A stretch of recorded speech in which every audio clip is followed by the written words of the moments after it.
অনুগ্রহ করে বলবেন যে আপনি কেন উপদেষ্টা হলেন না। দেখুন, এই বিষয়টা নিয়ে সোশ্যাল মিডিয়াতে যেভাবে আলোচনা চলছে আমি অনেকটাই বিব্রত। বিশেষ করে অনেকে লেখালেখি করছেন, অনেকগুলো মিডিয়াতে উঠে এসেছে।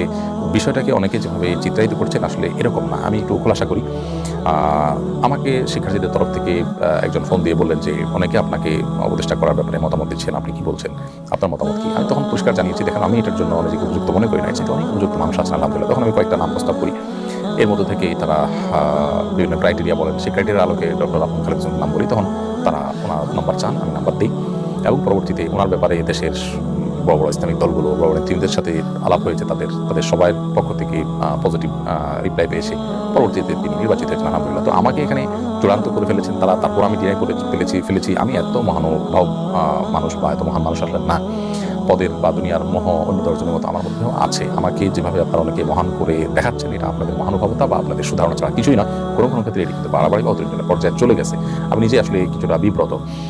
বিষয়টি আসলে জানাজানি হতো না, কিন্তু আলেমদের একটা ফোরামে এটা নিয়ে পরামর্শ হয়েছে। সেখান থেকে আসলে কেউ কেউ সোশ্যাল মিডিয়াতে লিখেছেন, সেখানে থাকা আলেমদের কেউ কেউ। আবার এটা যখন আমার সাথে ফোন আলাপ হয় তখন সামনে কয়েকজন ভাই ছিলেন, এখান থেকেও জানাজানি হয়েছে। তো বিষয়টা এরকম না যে আমাকে একেবারে পদ দিয়ে দেওয়া হয়েছে, আমি ইচ্ছাকৃত এটাকে ডিনাই করে দিয়েছি চূড়ান্ত হওয়ার পর। ব্যাপারটা এরকম না। আমাকে বলেছে তারা, আমি অবরাগতা প্রকাশ করেছি, আলোচনার কথা বলেছি। এই তো আমাকে যেরকম বলেছে এরকম আর হয়তো অনেক আলেমকে তারা বলেছেন, তারাও হয়তো একই কথা বলেছেন। বিধায় এখানে আমাকে আসলে মহান বানানোটা একটু বেশি হয়ে যাচ্ছে। আল্লাহ তাআলা আমাদেরকে হেফাজত করুন। চলমান পরিবর্তনকে সবাই অবিশ্বাস্য বলছেন, এত সহজে পরিবর্তনের রহস্য কি বলে মনে করেন?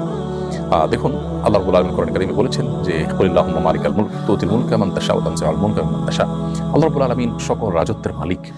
তিনি যাকে ইচ্ছা তাকে রাজত্ব দেন, যার কাছ থেকে ইচ্ছা রাজত্ব ছিনিয়ে নেন।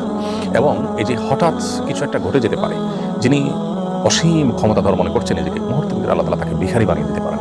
আবার একজন ভিখারি সাধারণ মানুষটাকে আল্লাহ তাআলা ক্ষমতার মধ্যে বসিয়ে দিতে পারেন।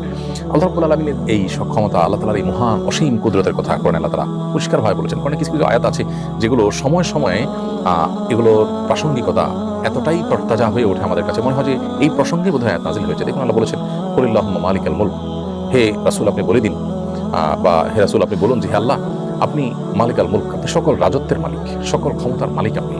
তুতিল মুলকা মান তাশা, আপনি যাকে ইচ্ছা তাকে রাজত্ব দেন। ওয়া তানজিউল মুলকা মিম্মান তাশা, যাকে ইচ্ছা তার কাছ থেকে রাজত্ব ছিনিয়ে নেন। দেখুন, এত দ্রুত পরিবর্তন হয়ে যাবে এটা কেউই কল্পনা করেনি, কোনো পক্ষ কল্পনা, দেশে কোনো মানুষ কল্পনা করেনি। মানুষের কল্পনাতে বিষয় ঘটিয়ে আল্লাহ রাব্বুল আলামিন মূলত মানুষের সকল প্রেডিকশন, মানুষের সকল ধারণা সবকিছু ভুল প্রমাণ করে দেন। আল্লাহ সুবহানাহু ওয়া তাআলার হাতেই যে সবকিছু, এটি এই সমস্ত ঘটনার মধ্য দিয়ে প্রকাশ হয়, প্রমাণ হয়। অতএব একজন মানুষ তিনি তার ক্ষমতা, তার জীবন, তার যৌবন, তার সম্পদ, এগুলোকে অহমিকা করবেন না, অহংকার করবেন না, অহমিকা প্রদর্শন করবেন না। কারণ যে কোনো মুহূর্তে সেগুলো আল্লাহ তাআলা ছিনিয়ে নিতে পারেন। আবার অন্য কারো সেগুলো না থাকার কারণে তাকে তাচ্ছিল্য করবেন না, কারণ যে কোনো মুহূর্তে আল্লাহ তাকে দান করতে পারেন। এই শিক্ষাটা যদি আমাদের জীবনে ধারণ করতে পারতাম, তাহলে আমাদের জীবনটা অনেক সুন্দর হয়ে যেত, আমরা আল্লাহর খাস বান্দা হয়ে যেতে পারতাম। সেই সাথে এই যে হঠাৎ পরিবর্তন হয়ে গেল, রহস্য কি? রহস্য মূলত এটি যে আল্লাহ যখন ইচ্ছা তখন পরিবর্তন করেন। আমরা দেখি না যে অনেক মানুষ সুস্থ সবল স্বাভাবিক কোনো অসুবিধা নেই, হঠাৎ করে মারা গেলেন, আবার একেবারে মরণাপন্ন একটা মানুষ বেঁচে গেলেন। এখানে আসলে কোনো বৈজ্ঞানিক ব্যাখ্যা কাজ করে না। মূলত আল্লাহ রাব্বুল আলামিন যে সবকিছুর ক্ষমতা তার হাতে, তিনি যে সবকিছু নিয়ন্ত্রণ করেন, এটার প্রমাণ হলো এই সমস্ত ঘটনাগুলি। পাশাপাশি জুলুমের পরিণাম অত্যন্ত ভয়াবহ। আল্লাহ তাআলা বলেছেন কোরআন কারীমের মধ্যে যে লা তাহসাবান্নাল্লাহা গাফিলান আম্মা ইয়ামালু যালিমুন, যারা জালিম তাদের ব্যাপারে আল্লাহ তাআলা গাফিল উদাসীন হয়ে আছেন এমনটি তোমরা মনে করো না। ইন্নামা ইউআখিরুহুম লিয়াওমিন তাশখাসু ফিহিল আবসার, বরং তাদেরকে আল্লাহ তাআলা সেদিন পর্যন্ত প্রশ্রয় দিয়ে রাখেন যেদিন মানুষের চক্ষুগুলো সব স্থির হয়ে যাবে, মানুষ সব দেখতে পাবে। অর্থাৎ আল্লাহ রাব্বুল আলামিন ছাড় দেন। আল্লাহ বলেছেন ইন্নামা নুমলি লাহুম, পাপিষ্ঠদেরকে, জালিমদেরকে ছাড় দিয়ে রাখি। ইন্না কাইদি মাতিন, এরপর আমার পাকড়াওটা আল্লাহ বলছেন যে এটা অত্যন্ত শক্ত হয়, কঠোর হয়ে থাকে। জুলুম যারা করে তাদেরকে আল্লাহ দুনিয়াতে পাকড়াও করে। দেখুন, আদম আলাইহিস সালামের ছেলে যে কাবিল, সে তার ভাই হাবিলের প্রতি অবিচার করেছিল, আল্লাহ তাকে পাকড়াও করেছেন। নমরুদ ইব্রাহিম আলাইহিস সালামের প্রতি অবিচার করেছিল, তাকে পাকড়াও করেছেন। ফিরআউন মূসা আলাইহিস সালামের প্রতি অবিচার করেছিল, তাকে পাকড়াও করেছেন। নূহ আলাইহিস সালামের প্রতি তার জাতি অবিচার করেছিল, তাদের পাকড়াও করেছেন। আদ সামুদ জাতি তাদের নবীর প্রতি পাকড়াও অবিচার করেছে, তাদেরকে আল্লাহ পাকড়াও করেছেন। ফিরআউন আমাদের নবী সাল্লাল্লাহু আলাইহি ওয়াসাল্লামের সাথে আবু জাহাল, আবু লাহাব বা শাইবা, তারা বিচার করেছে। মুসলমানদেরকে প্রতি জুলুম করেছে, আল্লাহ তাদেরকে পাকড়াও করেছেন।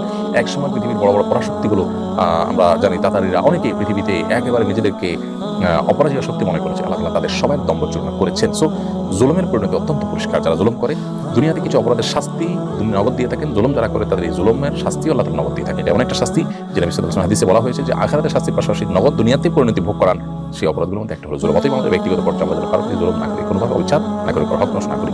এই যে হঠাৎ করে পরিবর্তন, আল্লাহর কুদরতের প্রকাশ এবং জুলুমের পরিণতি ভাবেই আকস্মিকভাবে চলে আসে। কোরআনে বিভিন্নভাবে আল্লাহ তাআলা বলেছেন যে তারা কি নিশ্চিন্ত হয়ে গেল যে হঠাৎ করে আল্লাহর আযাব তাদেরকে পাকড়াও করবে, আল্লাহর পাকড়াও এসে যাবে হঠাৎ করে, এই মানুষ নিশ্চিন্ত হয়ে গেছে। পরিস্থিতি যেটা তৈরি হয়েছে সম্পূর্ণ আল্লাহ তাআলার ফায়সালা এখানে ছিল, আল্লাহ তাআলার সিদ্ধান্ত এখানে ছিল। অতএব সেই অনুপাতেই সবকিছু হয়েছে। এবং ইমানদার এখান থেকে শিক্ষা গ্রহণ করার এবং সেখান থেকে নিজের ঈমানকে বৃদ্ধি করবার যথেষ্ট উপাদান রয়েছে। নতুন সরকার আসার পর মানুষ অনেক বেশি উচ্ছ্বসিত দেখা যাচ্ছে। অনেকেই তো এটাকে আল্লাহর প্রদত্ত নিয়ামত বলছেন। এগুলো কি বাড়াবাড়ি নয়? দেখুন, অতিরিক্ত উচ্ছ্বাসিত হচ্ছে মানুষ, এটা পরিষ্কার। কেন এত উল্লাস, কেন এত উচ্ছ্বাস মানুষের মধ্যে, সেটা দেখতে হবে। ইতিমধ্যে গণতান্ত্রিকভাবে নির্বাচিত অনেকগুলো সরকার আমরা দেখেছি। আমাদের দেশের স্বাধীনতার পর যতগুলো সরকার এসেছে, গণতান্ত্রিকভাবে নির্বাচিত সরকার আসার পরও মানুষ এতটা উল্লসিত, অর্থাৎ নিজের ভোটটা দিয়ে মানুষ সরকারকে বসাতে পেরেছে, এরপরও মানুষকে এতটা উল্লসিত এবং এতটা আনন্দিত হতে দেখা যায়নি এবার যতটা আনন্দিত। কারণ কি? এর কারণ হলো বিগত 50 বছর ধরে স্বাধীনতার পর থেকে নানাভাবে সাধারণ মানুষ প্রতারিত হয়ে আসছে। তরুণ নির্মাণের নামে নেতাদের খুশি করার জন্য, তাদেরকে পাম্পটি দেওয়ার জন্য, তাদের তেল মারার জন্য কোটি কোটি টাকা খরচ করা হয়, নানানভাবে অপচয় করা হয়, অথচ এদেশে বহু বহু মানুষ না খেয়ে থাকে। নানা বৈষম্য এদেশে, নানা অবিচার এদেশে চলে। যার লিঙ্ক আছে, যিনি ক্ষমতাসীনদের সাথে ভালো সম্পর্ক রাখতে পারেন তিনি অনেক ভালো থাকেন, আর যিনি রাখতে পারেন না তার অবস্থা একেবারে খারাপ থাকে। ঘুষ, দুর্নীতি, অপশাসন এটা মানুষকে অতিষ্ঠ করে তুলেছে। নানাভাবে মানুষ অন্যায় এবং অবিচারের শিকার। যেভাবে খুন, গুম, রাহাজানি, পুলিশের হয়রানি, কিছু হলেই মামলা ধরে নিয়ে যাওয়া, চাঁদাবাজি এবং অন্যায়ভাবে মিথ্যা মামলা দিয়ে হয়রানি করা, বিচার বিভাগে পর্যন্ত আপনার ন্যায় বিচার না পাওয়া, সেখানে পর্যন্ত আপনার নানাভাবে ইঞ্জিনিয়ারিং করে মানুষকে হয়রানি করা, এসব কারণে গোটা দেশের সমস্ত প্রতিষ্ঠানগুলোর প্রতি মানুষ আস্থা আসলে উঠে গেছে। এরকম ভয়াবহ পরিবেশে মানুষের একটা পরিবর্তন মানুষ চাচ্ছিল। কে করেছে, কারা করেছে, কি নামে করেছে, তার চেয়ে বড় কথা মানুষ পরিবর্তন চাচ্ছিল। তরুণরা সেই চেষ্টা করেছে এবং তরুণদের একটা ন্যায্য দাবি ছিল এবং তাদের প্রতি মানুষের একটা আস্থা তৈরি হয়েছে যে তাদের কমিটমেন্ট ছিল, তারা খুবই কনফিডেন্ট ছিল, সেটা দেখে মানুষ আস্থা তৈরি হয়েছে। সবচেয়ে বড় কথা হলো যে মানুষ যখন দেয়ালে পিঠ থেকে যায় তখন আসলে খড়কুটা ধরে মানুষ বাঁচতে চায়, সেখানে তরুণরা তো যথেষ্ট আস্থার জায়গা তৈরি করতে পেরেছে। সো এই জন্য মানুষের মধ্যে অনেক উচ্ছ্বাস উল্লাস দেখা যায়। কিন্তু আমরা বাঙালি সবসময় হুজুগে, আমরা যখন খুশি হই তখন অনেক বেশি হয়ে যাই, যখন বেজার হই তখন অনেক বেশি বেজার হয়ে যায়। যাকে মাথায় তুলি তাকে মাথায় তুলে অনেক বেশি তুলে ফেলি, আবার যাকে ফেলে দিই তাকে একেবারে পায়ের নিচে ফেলে দিই। এটা আমাদের একটি সমস্যা বলতে পারেন। তো এই জন্য অতিরিক্ত বাড়াবাড়ির জায়গা থেকে আমরা এটাকে আল্লাহর নিয়ামত বা আল্লাহ প্রদত্ত ডাইরেক্ট এরকম কিছু বলছি। হয়তোবা আল্লাহ তাআলা এটা আমাদের উপর অনুগ্রহ করেছেন, সেজন্য দিয়েছেন, মাজলুমের প্রতি রহম করেছেন আল্লাহ তাআলা। আবার হয়তো এটা আমাদের জন্য নতুন কোনো ফাঁদ, কি যে হতে যাচ্ছে বা এটার পরিণতি কি দাঁড়াবে সেটা আসলে এই মুহূর্তে মন্তব্য করা কঠিন। তবে আমরা আশাতে করবো অবশ্যই ভালো কিছু আল্লাহ তাআলা দান করেন আমাদেরকে। অতএব এই বাড়াবাড়িটা আমাদের করা যাবে না। বিগত 50 বছর ধরে মানুষ যে নিগৃহীত, মানুষের যে জীবনের নিরাপত্তা, মানুষের খাদ্যের নিরাপত্তা, মানুষের ন্যায় বিচার পৃথিবীর অন্যান্য দেশে যেরকম মানুষ পায় নিশ্চিন্তে, সেরকমটি বাংলাদেশে হয়নি। মানুষের খাদ্য, মানুষের পানীয়, মানুষের ঔষধ নিরাপদে কিনতে পারবে, ভেজালের কোনো টেনশন থাকবে না, এরকম বিষয় হয়নি। আপনি অন্যান্য দেশগুলো যেগুলো আছে, আমাদের এশিয়ার যে মধ্য এশিয়ার যে সমস্ত বা দক্ষিণ এশিয়ার যে সমস্ত দেশগুলো আছে, এই দেশগুলোতে আপনি দেখবেন যে এই বিষয়গুলো নিশ্চিত করা হয়েছে। এমনকি অর্থনৈতিকভাবে আমাদের পর্যায়ের অনেক দেশ আছে যে দেশগুলোতে খাদ্যে ভেজাল দেওয়া, পানিটা নিরাপদ, তার পানিতে ঝামেলা থাকা বা অস্বাস্থ্যকর পানি, তারপরে ওষুধে ভেজাল, এগুলো মানুষ কল্পনা করতে পারে না।